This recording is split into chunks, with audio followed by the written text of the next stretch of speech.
والحمد لله له النعمة وله الفضل وله الثناء الحسن صلوات الله البر الرحيم والملائكة المقربين على سيدنا محمد أشرف الأنبياء والمرسلين وعلى آله وصحبه الطيبين الطاهرين وبعد. يقول رسول الله صلى الله عليه وسلم إنما الأعمال بالنيات وإنما لكل امرئ ما نوى. ergama rabbi alayhi الصلاة والسلام maal jedhan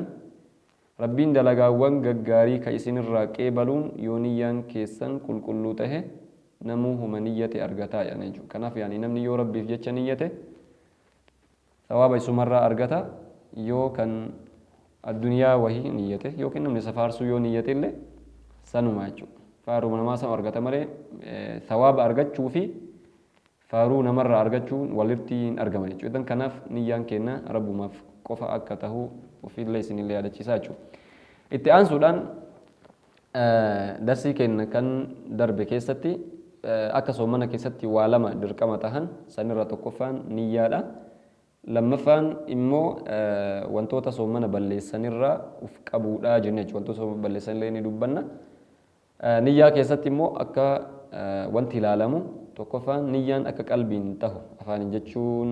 sunnaadha malee afaanin jechuun shartiin tahu jechuudha. Afaanin jedhiin illee qalbima keessatti ni sooma yoo jetteen taha. Ammallee shartiin lammaffaan kan niyyaa keessatti barbaachisu halkan keessa godhuudha. Niyyaan sun halkan keessa ta'uudha jechuudha. Namni tokko yoo magriiba dura rafee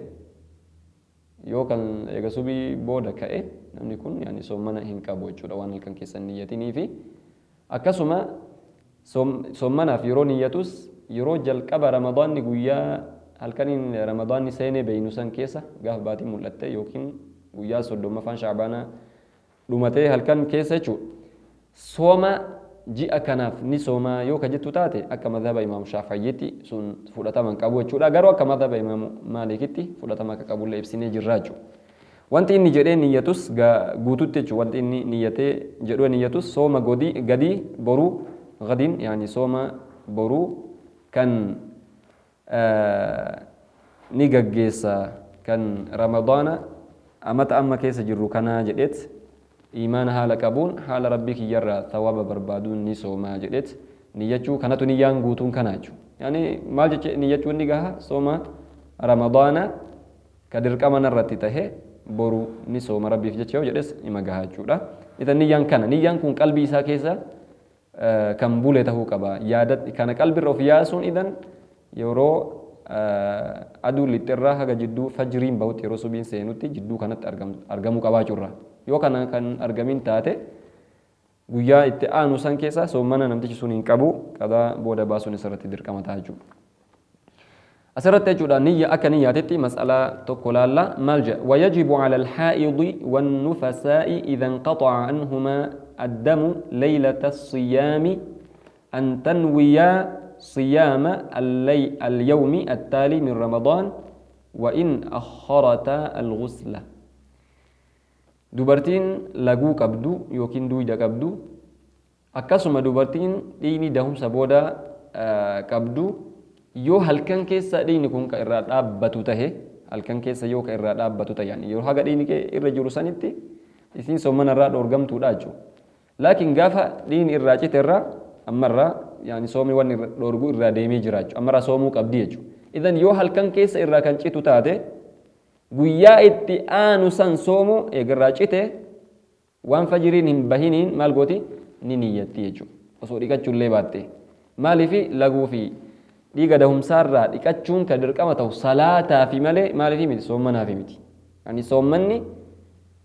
dhiinummaan sun irra hin jiraatin jechuudha. Haala dhiigni sun jiruun soommanuu hin dandeettu malee eega dhiigni sun cite irraa dhiqachuu qabdii fi ka jedhu soommanaa irra hin jiru jechuudha. Idan dhiqachuufiin shari'aan ka dirqama irratti godhe maaliifi yookaan salaatuu barbaaddu taate jechuudha. Yani subiin eega seenee booda dhiqattee salaatuu dandeetti jechuudha salaata isii. Laakiin niyyaa immoo bulfattuudhaaf halkan keessa yeroo maciteetti gochuu dandeetti jechuudha. ولا يضر الأكل والنوم والجماع بعد النية وقبل طلوع الفجر. إيجا نية نيجون نتيمال جنة جرة. أدون يرو للترى إيجالا جنة جو. نم تكو يو يروم أدون للتت وتمنيات نياتو سو مبرو niyyadhee jedhee yoo kan niyyatu taate sooma boruu kan niyyatu taate san booda wantoota sooma balleessan yoo hojjete wantoota sooma balleessan yoo kan hojjetu taate fakkeenyaaf akka nyaataa san booda yoo nyaate yookiin immoo yoo warra isaa wajjin ka jiraatu taate yeroo kanatti aslitti wanni kun lamaan sooma ni balleessan jechuudha dhugaatiin nyaatuun kanneen kuni waan sooma balleessanirraa laakiin niyyaa fi soomana eegaluun ka ta'u maal jenne fajriirraa jechuudha jidduu kanatti waan sooma balleessu yoo ka hojjete taate umaa rakkoon qabu jechuudha soomni silaa ka inni eegalu yoomirraahi yeroo fajriin bahuu jechuudha yeroo fajriin bahurraa wantoota soomana balleessanirraa uf eeguu qabu ka shari'aan irratti dorgome fajriirraa jechuudha garuu achi dura bakka irratti dirqama ta'e niyyaa qofa idhan eega niyyatee booda wantoonni kun irraa argamuun niyyaa isaa hin balleessuu jechuudha اوكي ومن نام ليلا في رمضان ولم ينوي الصيام حتى استيقظ بعد الفجر نمتشان توكو ايغا رمضان كيسا يورفه يعني اوسو رفيتي صيام برو نسومنا جچو اوسو نيتي يورفه ايغا موت يوكا انسي فجري بودا يوكا تهتاته وجب عليه الامساك عن المفطرات اذا غياك نجيس وان نيتينف guyyaan boruu kun sooma hin qaba akka soomana sooma hin qabu jechuudha idan guyyaa sooma hin qabne kana niyyaa hin dagate maasiyatti hin kufu waan niyyaa dagateef maasiyaa keessatti hin kufne jechuudha laakiin guyyaa boruu kana sooma hin qaba waan niyyaan bulfatiinis sooma hin qabu jechuudha okay guyyaa kana nyaachuu ni danda'a hin danda'u yaani guyyaa keessatti soomni isaa hin jirre kanas akkuma ummatatti ooluun imsaakni uf qabuun wantoota sooman barsiisaa uf qabuun isaarratti maayini dirqama jechuudha يعني شريعان درقم رتي قوتي جرتي نياتشو هندنده سوما سبب نيام بولفتينيف جدي نياتشو هندنده ربي في جدي وفق قبو شريعان رتي درقم قوتي جرتيشو أسرت كبيكو كمنو نوتي شريعان جتشو وان تقص أجاجي مالي فتانا لا أتي يو جباتي تني وان تجم دي قاقيستي وان عرب رفقاتي فتانا دربا جرتا يجو نعم كنا في ذن نمتيجي كنا رتي مالتو درقم تها سومنا illee qabaachuu haa baatu wantoota soomana balleessanirraa uf qabuun isarratti dirqama ta'a jechuudha. Lammata immoo eega ramadaanni bahee booda ciidiin booda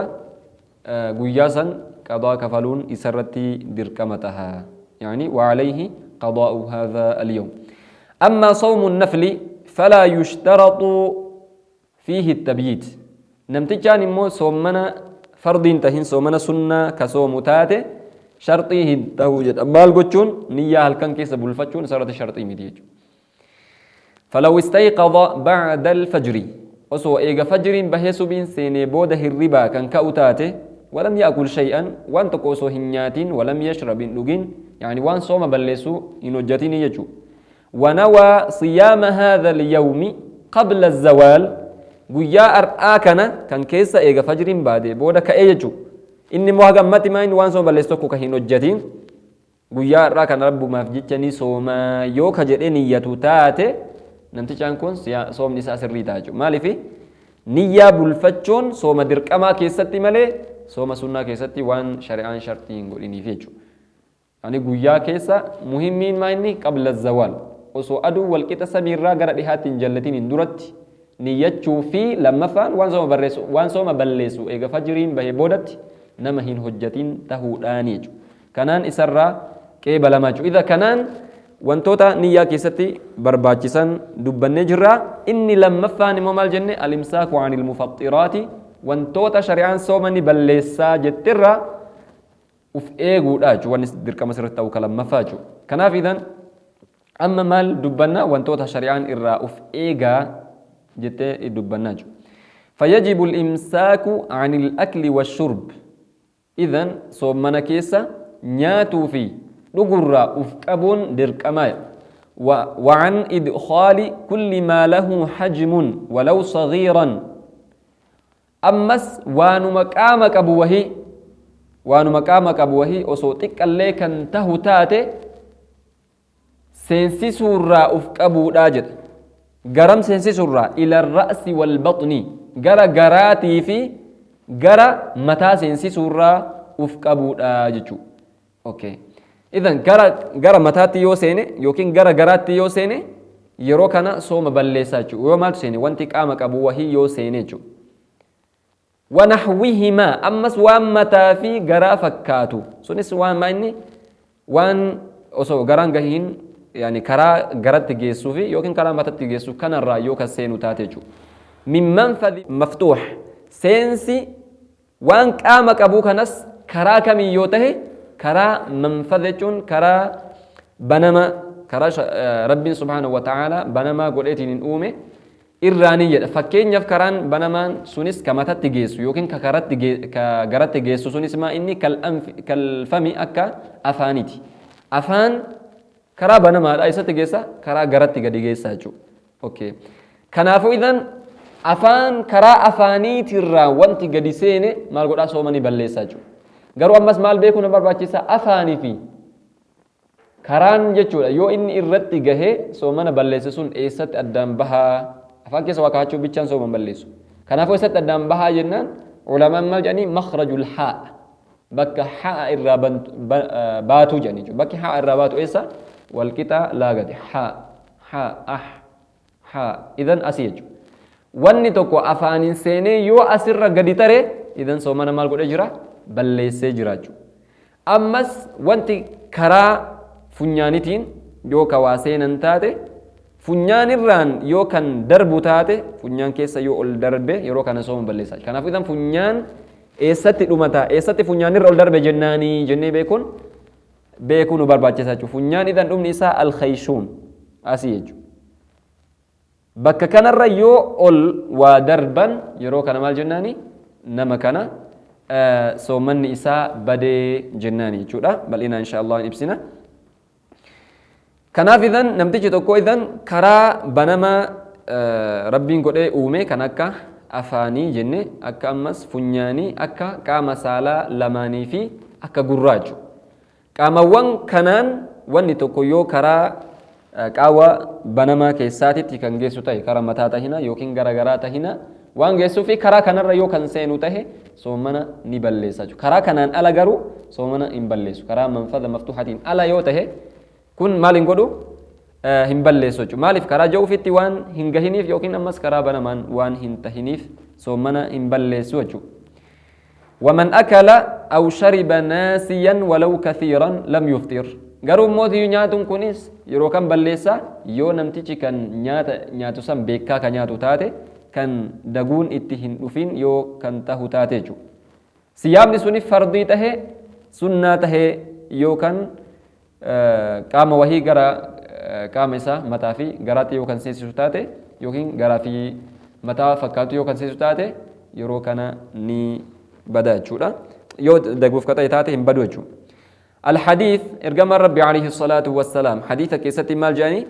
من نسي وهو صائم فأكل أو شرب فليتم صومه فإنما أطعمه الله وسقاه رواه البخاري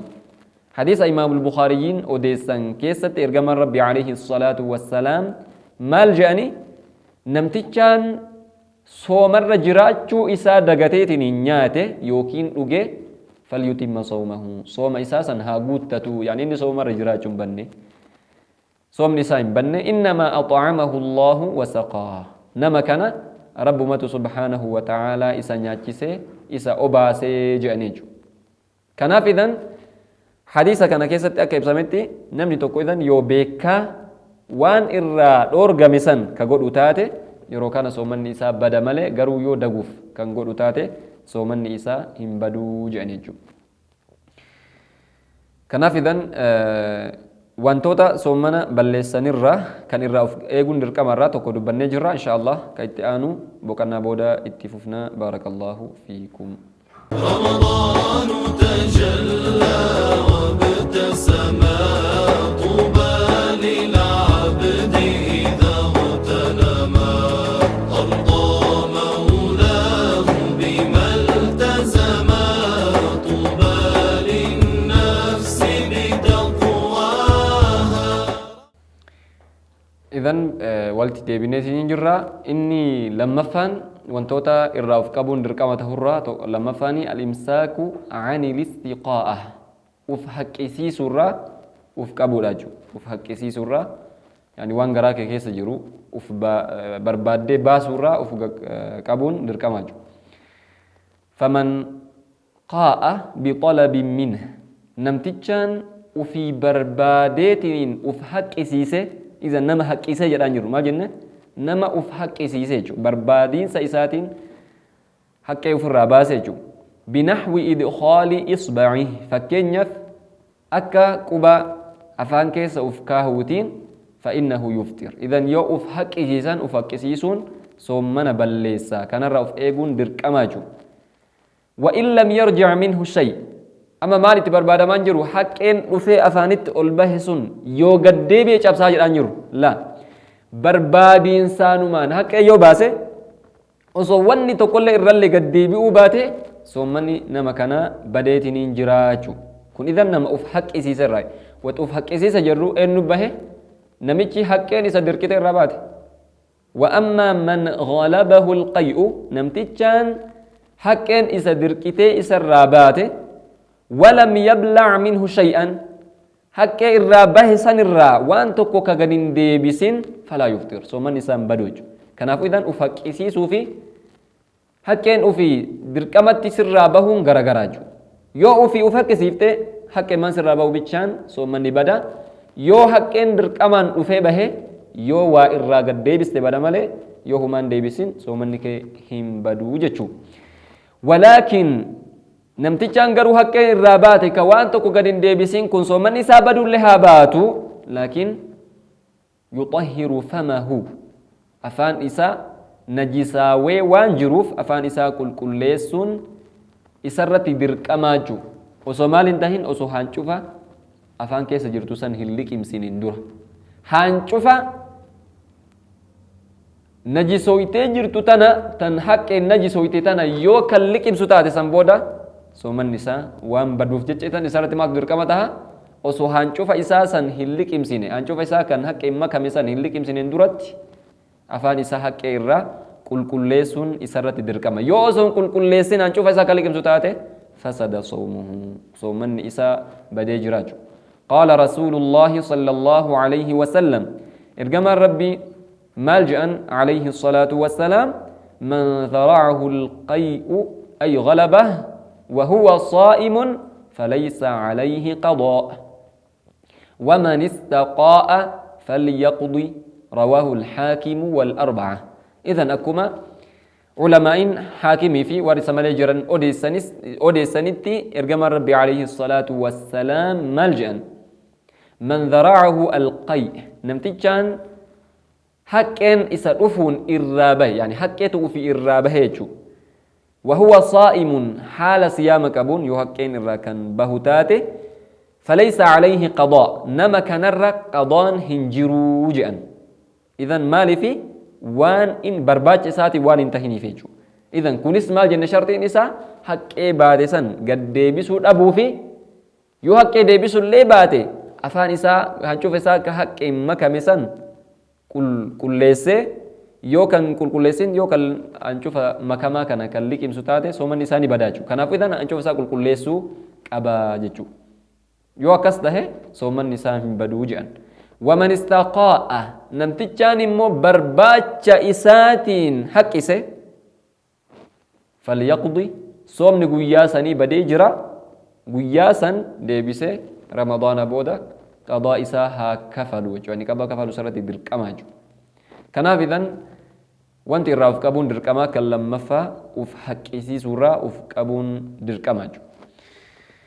إني صدفة والإمساك عن الجماع أكسما والكنمتي سالا إرا وف كابودا ولو لم ينزل وصو بشان نمن إرا أوما مكونس نمر رابه اللي باته والكنمتي سالا هجت شورا أفقبون إسرتي درقما إني موتيو أفرفان والإمساك عن الاستمناء أكسما بشان نمني الرأوم مكنا كان نمر به كنا وفر باسورا أفقبو لا يجو يعني كرا والكنمتي سالا مليتين كرا جرولين وفر باسون صومنني بالليسات استمناء جتشوما يعني هو استخراج المني من غير جماع نمتيجي توكو برباچا إساتين karaa walqunnamtii saalatiin ala jiruun yookaan bishaan namni irraa uumamu ofirraa baasu ta'e maal jedhama kun istimnaa jedhamaa jiru. Fakkeenyaaf jedha binaxwil yadi fakkeenyaaf harkaan yookaan ofirraa baasu tahe kun istimnaa jedhamaa jiru. Yoo harkaan ofirraa kan baasu tahe sawaa'un kaana biyadi nafsihi harka isaatiin tahu aw biyadi zawjatihi harka warra isaatiin tahu aw bisababi alqubla yookiin sababa dhungannaa inni dhungateen tahu aw ilmudaaja'a sababa inni warra isaa wajjin ciiseef tahu bilaa haa'ilin haala jidduu kanatti girdoo wahii hin jiren haala qaamni lama wal tuquun yoo inni warra isaa wajjin ka ciisu tahe kuni maal godhaa jenna haala kanaan tuqee yoo kan bishaan namni irraa uumamu kun irraa kan bahu taate soomni isaanii badaa jechuudha. Kanarraa of eeguun soomana keessa isarratti dirqamaa jechuudha. Idan yeroo nuti ciisicha keessatti qaamni lamaan wal tuqee yeroo jenne maaltu bahee keessaa jechuudha kan sooman balleessine qaala ammaa law dammahaa ilayhi yoo haadha warra isaa tahina yookiin nama biraa tahina yoo kan hammatu tahe وبينهما ثوب يمنع ملاقاة البشرتين جدو كانت هجون يوكين جردو وهي كان كامن لمان والتقود أورغو يو كان جراتو تهي وأنزل المنية يرو كانت يو كان بشان من الرؤوم مكون إرا كان بهو تهي فإنه لا يفطر بهنسي بشان كان مالين قدو صومنا إسا جلاهم بلي سوجن garuu mootuyyuu sharxiin soomana balleessuu dhabuudha inni illam yaqsid bidammi maca alhaa'ili ikraaja almanii yoo qalbii isaa keessa hammachuu kanaan akka bishaan sun narraa bahuu jechuu yoo qalbii isaa keessatti niyyatini yeroo kana soomni hin banne jechuudha. Idan kanaafu girdoon jiraachuu wajjiinuu yoo nama tokko kan hammatu tahe girdoon jiraachuu wajjiinuu yoo niyyaa isaa keessatti bishaan namni irraa uumamu kun narraa haa bahu jechuun niyyaan ka jiraatu taate namtichi kunis akka bishaan irraa uumamu kun irraa bahu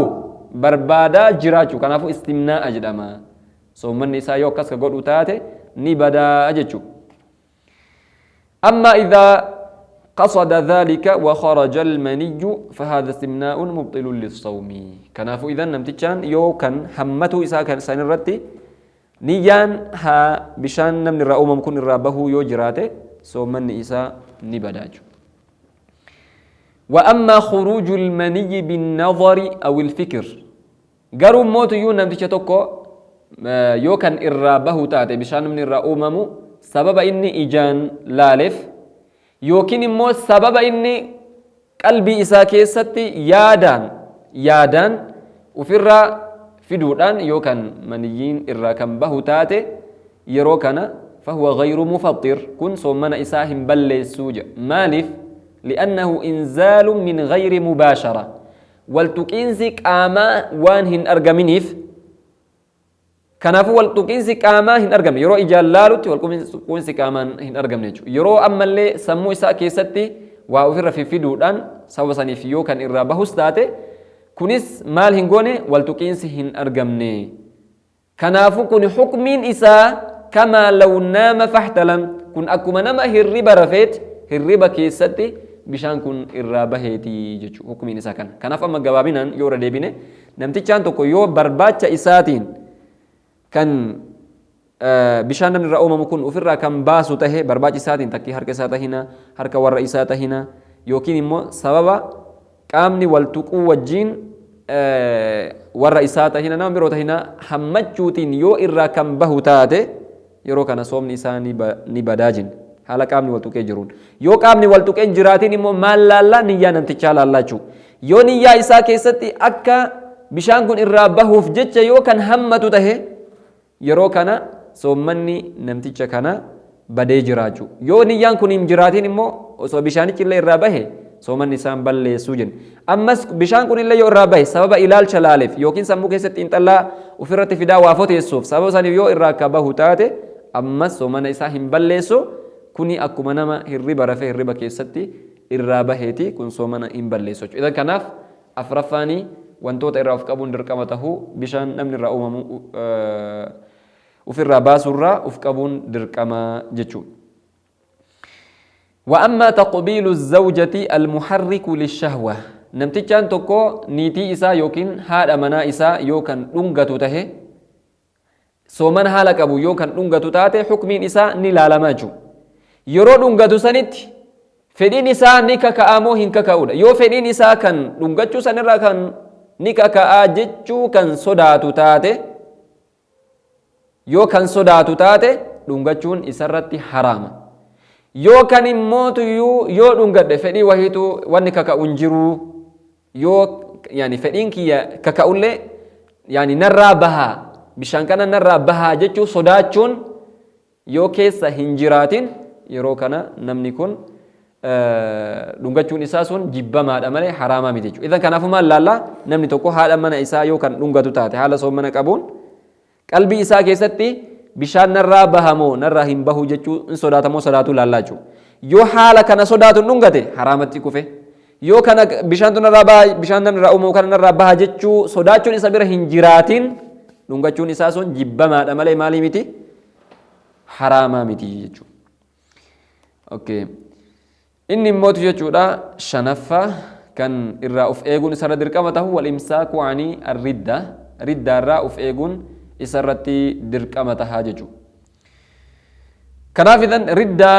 riddaa jechuun maal jechuudha hiya qaxuul islaami namni tokko jecha yookiin dalagaa islaamummaarraa isa baastu tokko yookaan hojjetu tahe kuni soommana isaa maal godhaa soommana isaa jalaa balleessaa jechuudha. Soommana nama kana jalaa balleessaa. Kanaaf idan riddaarraa of qabuun dirqama. Kanaaf riddaa jechuun maal jechuudha jennee irra deebina. Arriddatu hiya qaxuul islaam. Namni tokko islaamummaa isaa muruun islaamummaa isaa balleessuun maal jedhama? Riddaa jedhama jechuudha. Subhaanallah. Zamana keenya kana keessatti garuu riddaan namoota irraa sirritti akkaan baay'atee argamaa jechuudha. Sababni inni argamuuf maaliifi? Tokkoffaa sababa barumsi dhiphaa ta'eef. Namoonni zamana kana hedduun isaa yaani waan beekaa wayii ufseya. Beekaa ufseya jechuudha. Beekumsi osoo hin baratin eessan namaan dhufa. Barumsi bakki sii dhufuun yoo baratte qofa. Yoo hin baratin beekaa yeroo jettu uf shawwadaa jirta jechuudha. Kanaafuu idan namoonni yeroo ammaatti hedduun isaa inni beekaa miti. Sababa beekumsa hin qabneef jecha maal ta'anii riddatti kufanii jechuudha. Namoonni garii shari'aan qoosan. Qoosa isaa keessa Rabbi xiqqeessu jira. Qoosa isaa keessa Nabiyyi alayhi salaatu wassalaam xiqqeessu jira. Qoosa isaa keessa kitaaba Rabbi xiqqeessu jira. Garuu kanumaa wajjiinuyyuu akka riddaa kun riddaa ta'e hin beeku. Kana ni hojjeta riddaa ta'uu isaa hin beeku jechuudha. Sababa hin beekneef jecha arraba isaa gadi dhiisee dubbatee maal taha? Islaamummaa irraa baha jechuudha. Idan kana lamaanitti waan isa geesse tokkoffaa arraba isaa maalirraa akka eegu wallaaluu isaatii fi riddaa jechuun maal jechuu akka waan hin beekneef jechuudha. Idan kanaafuu beekaa kan taatu yoo baratte malee haala barattee hin jirreen ani beekaadhaa nafseesin jechuun sun shawwadamuu keeti jechuudha. Kanaaf idan sababa wallaalumsaatiin jechuu hedduun nama maal ta'aa jira jechoota hin taane dubbatanii. كنس إرجم ربي عليه الصلاة والسلام ملجأ إن العبد لا يتكلم بالكلمة لا يرى بها بأسا يهوي بها في النار 70 خريفا نمني توكو قبريش توكو جتشتك نجي آيان جتشكنا حالة جدوتس ندررت جتشو كم بين لما جهنمي تكتاتا ما بك كافر بيشاري تكتاتا مساني تكتاتا ما مالف سبب جتش نمي تجتشو هم بين تنايو نمي تهيان نتنفيدمو دان islaamummaa irraa waan bahee jiruuf jechuudha. Kanaaf idan sababa wallaalumsaatiin kan ka'e amma sababa arraba isaa eeguu dhabuutiin kan ka'e namoonni hedduun riddaan irraa argamte sooma isaanii balleessanii hojiin isaanii kan duraan hojjetanillee jalaa badaa jechuudha. Kanaaf insha Allahu ta'ala درسي تانوتي ولت ديبنا وآخر دعوانا أن الحمد لله رب العالمين.